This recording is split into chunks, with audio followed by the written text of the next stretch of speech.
speaker thôi nên là nó không có ok với echo. Nghe nó hơi bị cộc nhưng mà không sao, hát chay còn hơn là ăn mặn.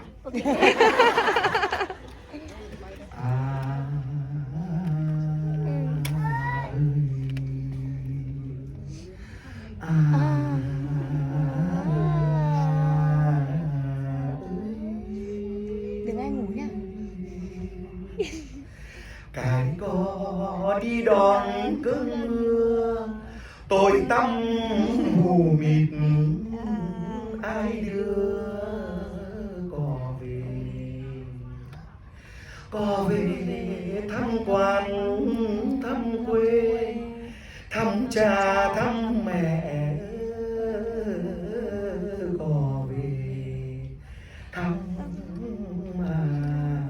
anh.